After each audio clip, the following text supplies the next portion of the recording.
Hurricane Dorian finally moving away from the Bahamas and officials begin assessing the damage. Our top story in Caribbean Newsline for Tuesday, September 3rd. From the CMC News Center in Bridgetown, I'm Dawn Paris. Good evening.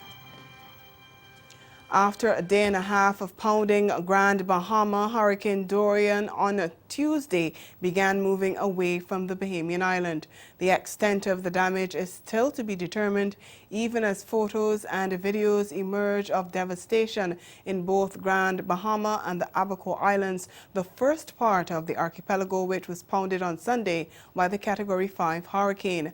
And as Prime Minister Dr. Hubert Minnis took an aerial tour of the Abaco Islands on Tuesday, concerns were mounting that the death toll would increase from the 5 confirmed on Monday. Minnis is due to host a news conference at 8 p.m. to update the nation. But early on Tuesday, Minister of National Security Marvin Dames said there was a high probability that the number of fatalities would increase. He also reported there were people with serious injuries, some even requiring brain surgery. We get more in this report from Guardian News Network. Dorian's path of destruction continues. As the picture of Hurricane Dorian's path of destruction continues to get clearer, National Security Minister Marvin Dames says it is likely the death toll from the storm will increase from the 5 confirmed deaths. Dames made the statement after revealing that a few children were among the dead. This as Health Minister Dr. Dwayne Sands confirmed that kids were also among the 21 critically injured people evacuated from Abaco. The National Security Minister was candid in his comments as he said given the magnitude of destruction, the death toll from Dorian is bound to increase. The chances that we find more persons, dead,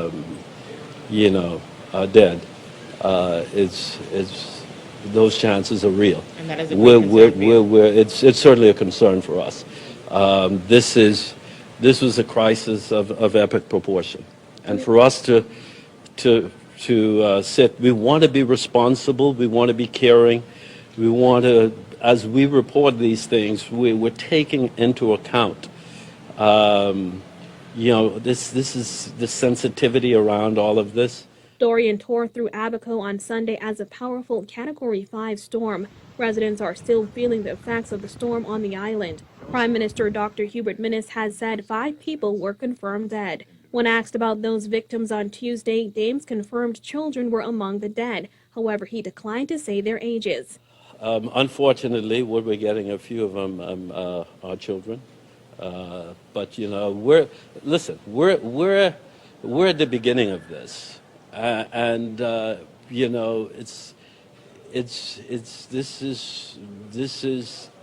this is a very unfortunate occurrence for us as a country. Maybe the worst that we would have experienced, certainly in our lifetime. Dames says officials will not know the full extent of deaths until full rescue and recovery teams are on the ground. He says while hundreds of Defense Force and Police Force officers have been deployed, they will be sending in reinforcements. As those officers are sent in, those injured in Abaco are being evacuated. Health Minister Dr. Dwayne Sands says 21 people were evacuated by the U.S. Coast Guard on Monday. He said children as young as 7 years old received life-threatening injuries. We have children as young as, I believe, 7, and persons that way up in their 60s or 70s. Some of those persons were admitted to Princess Margaret Hospital, others were admitted to Doctors Hospital. As for the types of injuries being treated, Sands says they are serious.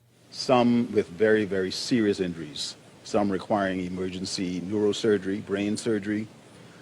We have had lacerations, partial amputations. We have had a number of broken bones. So a number of people have been injured. The most critically ill patients have already been evacuated. And we owe an incredible debt of gratitude to the people and the government of the United States of America. And to get the latest on the ground in the Bahamas, CMC News' Renee Sion spoke a short while ago to Eyewitness News senior reporter Royston Jones. The hurricane is now starting to move away from Grand Bahama. What is the latest update on the situation there right now? Well, based on projections from meteorologists here, the outer bands are still impacting Grand Bahama significantly with tropical storm force winds. However, it has started to pick up in pace and is moving sort of northwestward. They're not out of the danger zone yet, but the conditions are improving, which offering some reprieve to residents who have been experiencing hurricane conditions, as you're well aware, since Sunday midday, well over 48 hours. That's a positive sign. There's still significant flooding based on aerial footage and photos we've seen. The Prime Minister of the Bahamas, as well as some of his government officials, as well as the U.S. Embassy in Nassau, did a flyover just this afternoon using the U.S. Coast Guard aircraft. Some of the photos we're seeing from that flyover are heart-wrenching. They're showing a ton of destruction. The island is a complete contrast to what we've seen of the pristine photos before. It is devastated, and that's an understatement. Okay, you mentioned that the Prime Minister had an aerial tour. Did he return, and is there any new information that we can get from that? The Prime Minister returned approximately 24 minutes ago, based on some of the reports we're seeing from the U.S. Embassy. There is an expectation to be updated at 8 p.m. at NEMA's command center here in New Providence. We'll get the latest information based on what they've seen, including any further reports, hopefully not, of casualties. As you might be aware, there are 5 deaths in Abaco so far. We've not confirmed the ages or gender of those victims or identity of those victims as yet. Hopefully there may be some more information coming from that. We've also confirmed via the medical emergency services that 24 medical evacuees have been brought to New Providence from Abaco. 11 of those people have been admitted to hospital. 3 of them are children.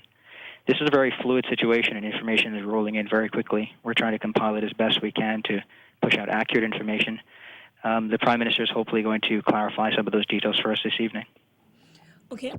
What is communication like with those affected islands?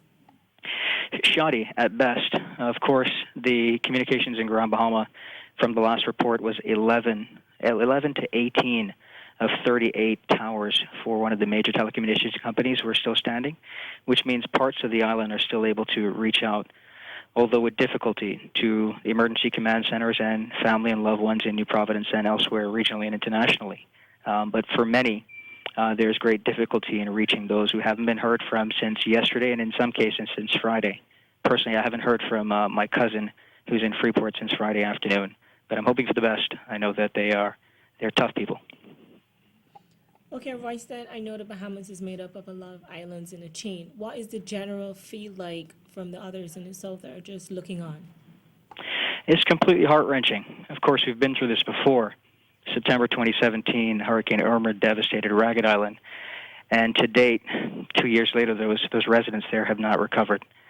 It's a very difficult situation and almost surreal. We've not seen this sort of storm with this magnitude impact islands in this way before, at least not for a very long time. It really pulls at the heartstrings. The stories we're hearing coming out of those islands so far, with people stuck in attics, children who needed to be rescued and exposed to the elements with their roofs ripped off their homes, it really pulls at you. We're doing our best to stay strong. This is a time of unity. The Prime Minister has made the clarion call for us all to come together. The community here locally is listening to that call. The international community is listening to that call. There have been pledges from other states and jurisdictions of financial aid. We're mobilizing as best we can to get aid to those residents as soon as possible. Once the all clear is given, this is the time of a unity and moving together as one, so we can help those people as best we can from all aspects. Okay, thank you so much for taking time to talk to us, and we wish you the best as well. Thank you very much. You take care as well. Okay, bye. Well, Prime Minister Dr. Minnis says his CARICOM neighbors are preparing assistance for the Bahamas. Dominica on Monday announced an initial donation of $100,000 and Minnis said CARICOM Chairman Alan Chastanet of St. Lucia has informed him that an overall regional effort is underway. He assured me that he has met or had discussion with the CARICOM community, and the CARICOM community are putting funds together, including Dominica, putting funds together so that the monies can be dispatched to the relevant agency of the Bahamas so that it can be utilized to assist the Bahamian population. And Caribbean residents are being told that Hurricane Dorian should serve as a reminder not to become complacent during the hurricane season. The caution comes from Executive Director of the Caribbean Disaster Emergency Response Agency, SEDEMA, Ronald Jackson. Several countries were spared when Dorian passed through the region last week, but Jackson says countries can never be too prepared. Because I think there's still a sector of our society that once we go 5 years, 10 years without our own individual experience, we become complacent. And I think that impacts on the level of preparedness. And I like to say that you can never be too prepared in this context because these things are cyclical in nature. They will come around. Unfortunately, we've seen some countries that have gotten impacted more often than others, such as the Dominicas and the Haiti, and of course the Bahama chain of islands have had, I think, out of the last 6 years, 4 or so of the last years, they've had to deal with one or the other, on one of the islands or the other island. So it pays for us to pay attention.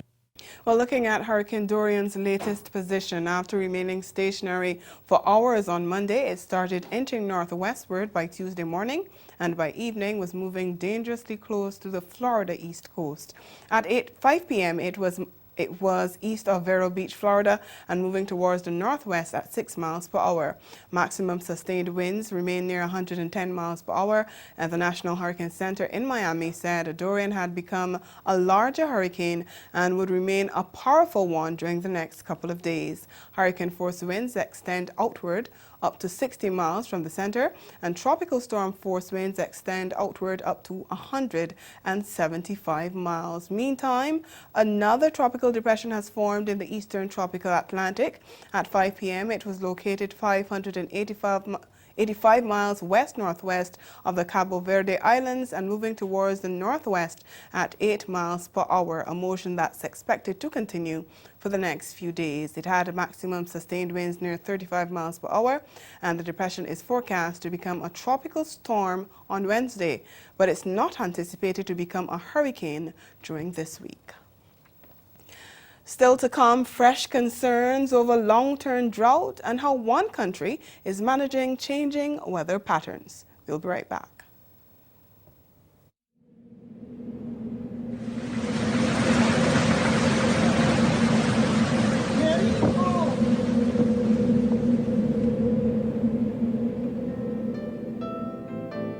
When you think of what we went through with Hurricane Irma, you had to be able to recognize what are the things we need to do to cope with the aftermath.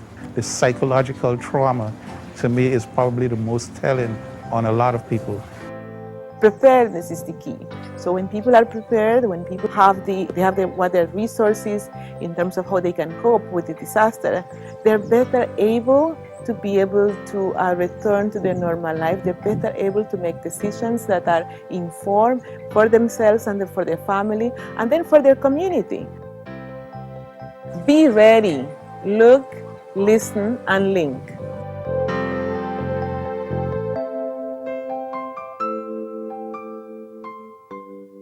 As a small business owner, you have to make sure your technology is available and operational at all times.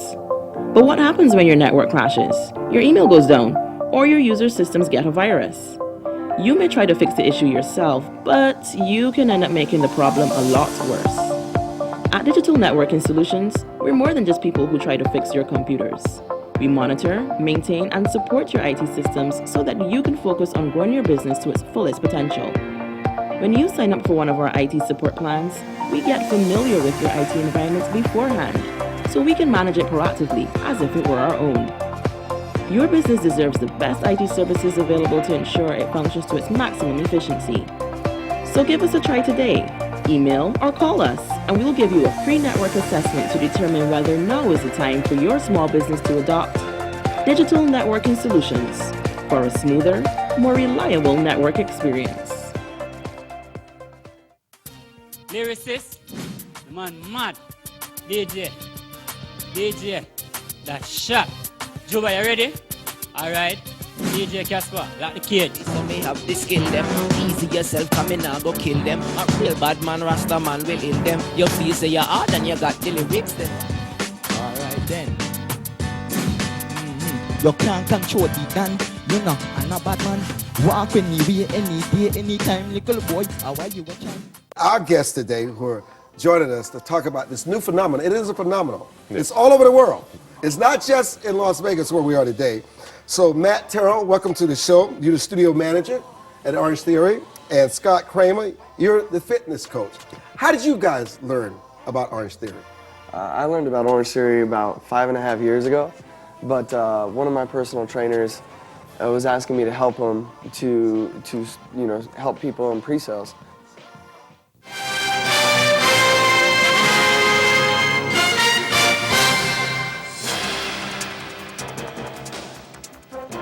Despite recent heavy rains across the region, concerns about the drought situation remain. The Caribbean Drought and Precipitation Monitoring Network on Tuesday said there's more concern over long-term drought that can continue to result in below normal levels of groundwater, large rivers and reservoirs. In its September bulletin, it said long-term drought is most likely to evolve in portions of the Guianas, the Eastern Caribbean and Belize by the end of November. And Jamaica has been hard hit by this year's drought. Farmers in particular say their crops have been badly affected. In this report, Marie-Claire Williams tells us how the Met Office is helping them use technology to manage changing weather patterns. Today, we take in our regular weather forecast, customize in the package, and that is why we call it climate smart agriculture. That's the latest initiative from the Met Office in Jamaica to help farmers adapt to climate change. In recent months, farmers have been struggling with prolonged drought and increased bushfires. The Technical Center for Agricultural and Rural Cooperation, the CTA, has partnered with the Rural Agricultural Development Authority and the Met Office to train farmers in adopting climate-smart agricultural practices using their mobile phones. That was customizing these weathers from regular forecast into a package that will deliver climate services to your fingertips, right? Right on your mobile phone. And even if you don't have access to a smartphone, there is a way that you can get all of this information. We will send it to you by text message, right? We will even call you if we so wish, right? Joan Johnson and her husband Uriah Robinson own an 18-acre farm in St. Mary. Johnson welcomes the training as the drought is wreaking havoc on their crops. They are now sowing new seeds and hoping for the best. So you're planting? Yeah, cocoa. I'm planting now. Cocoa is in this. See, them don't burst up as yet though, but them planting there. Okay. So how has the drought affected you? Bad. How bad? Bad because me lose and it me live off I know. Yeah, that's my farm and I live off of. Because right now I supply the crop with planting and I don't have any right now. The CTA's spokesman Bertil Vide says he is impressed with the projects in Jamaica. I think what we're seeing here in Jamaica is crucial, not only for the farmers, but for the entire food and nutrition security at a global scale. So climate change is really having a devastating effect now in the world. We see the effects of becoming more frequent, but also more severe. So for the world, for the farmers of the world to be able to produce, to feed enough food, to feed a growing population of the world, action needs to be taken, and farmers need to adopt climate-smart agricultural practices. And this is what we are seeing here. Similar projects are being conducted in the parishes of St. Thomas and Portland. Marie-Claire Williams, CMC News. Ahead in sport, Trinbago Knight Riders go after their third CPL title. Stay with us.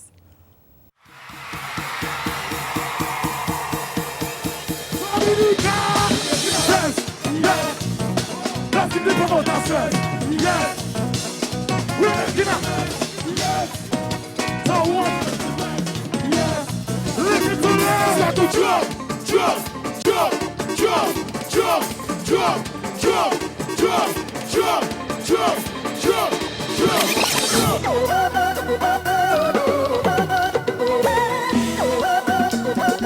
Let them in the clean.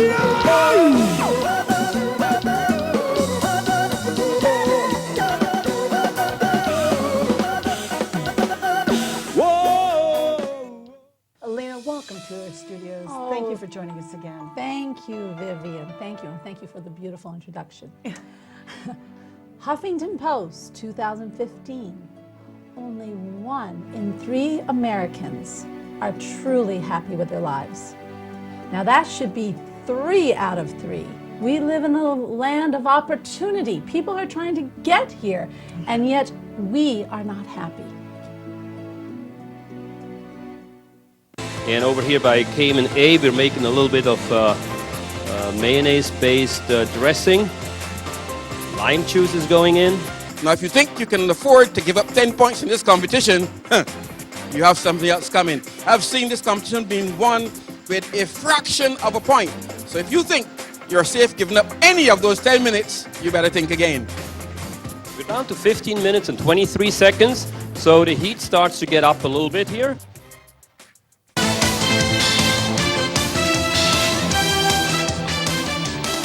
Two-time Caribbean Premier League champions Trinbago Knight Riders are pumped and ready to rumble as action in the tournament goes off on Wednesday. TKR will begin their campaign against St. Kitts and Nevis Patriots on that day at the Queen's Park Oval. And Captain Kieran Pollard is already setting sights on a third title. He was speaking at a press conference on Tuesday ahead of the tournament opener. Trinbago Knight Riders as a team, defending champions, pressure is going to be on. All the teams are going to be sort of coming for us in that sense. So I think, for us it's a bit more difficult in terms of having to come onto the field, and always have our game on. But, having said that, your aim is always to, try to win the tournament. But, sometimes you set small goals, and, his first goal for us is trying to qualify, being in that top 4, and, then when the playoff comes, see if we take it from there. But again, as in everything else, fairly confident. Meanwhile, the Patriots captain, Carlos Brathwaite, is equally confident about victory, but the Barbadian all-rounder says there will be no rush from his charges as they go in on the hunt for supremacy in the CPL. You're here because you want to win, but you need to set smaller goals and you need to take it one game at a time. That was actually discussed in our team meeting after practice today. So once we are confident that we can not only get into top 4 and then eventually win, we want to just take it game by game. We also know the weather should play a big part, or would play a big part coming on to the end of the tournament. So it's how you handle even defeats, making the margin as small as possible. And then when you are on top, trying to win as possible, as good as possible, so your net run rate is in your favor as we think it can come into play. So there's a lot of small things that goes into making champions, and that's the goal at the end of the day. A pay dispute involving Jamaica's senior women's football team has forced the Jamaica Football Federation to do damage control after some players took to social media to air their grouses. The Reggae Girls are threatening to stay away from national duty if they are not given what is due. But in this TVJ Sport report, we hear the JFF is rubbishing their claims. In a series of Instagram posts, several Reggae Girls, including striker Khadija Bunishaw, noted that they have not been paid by the Jamaica Football Federation, JFF, and In a series of Instagram posts, several Reggae Girls, including striker Khadija Bunishaw, noted that they have not been paid by the Jamaica Football Federation, JFF, and as a consequence, will not be playing until they are paid. Shaw said, quote, "I choose not to represent Jamaica in any future tournaments due to the fact that I haven't been paid what we were promised by legal agreement. Until then, no play." However, JFF General Secretary Dalton Wint told TVJ Sports it was unfortunate that the posts were made as contact was made with the players through team manager G. Nelson, informing them that some of the US $150,000 owed for their monthly payment was paid over and should be received by Wednesday. An email was sent by the manager informing them that half of their pay had been remitted to them.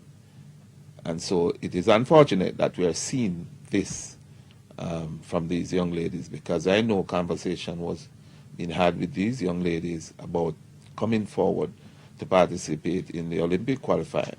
And we have indication from quite a few of them that they will be coming, and they want us to stick to the promise that we promised them, that they will be paid in full before the end of September. According to JFF President Michael Ricketts, the remaining monies owed will be paid to the players who are eligible and not part of the U.S. collegiate system about the first week of October once the federation receives money from FIFA. And we sent a document to the girls explaining all of that and agreeing to paying them the balance as soon as we get these funds from FIFA. FIFA has confirmed that the money will be paid around about the end of September. Wint has also acknowledged that this latest incident is a black dot on the books of the JFF. Any negative news is always a black dot. Any negative news, and this is something that we were trying to avoid and we don't want. That's why we have reached out to our players from last week and say to them, hey, work along with us. And they have indicated, I can tell you, the response for these girls were very positive. The next assignment for the Reggae girls who qualified for the 2019 FIFA World Cup on October 17, 2018 will be the Olympic qualifiers between September 30 and October 8. Finally, well-travelled Bermudian striker John T. Smith has signed for English League Two side Cheltenham Town until January. The 25-year-old, who made himself unavailable for Bermuda's CONCACAF Nations League opener against Panama in Group B of League A at home on Thursday, passed the medical and agreed personal terms. Smith, who appeared for Cheltenham, nicknamed the Robins, on trial during pre-season, previously had a stint at League One side Oxford United. The Bermudian played for Cheltenham neighbours Gloucester City in the National League North during the 2015-2016 campaign. Smith's signing on Monday's transfer deadline day took the number of players in the Gloucester outfit squad to 24 professionals, which includes 4 loanees. The striker is the son of a former Bermuda national cricket coach, Clay Smith. And that's the sport. We'll be right back.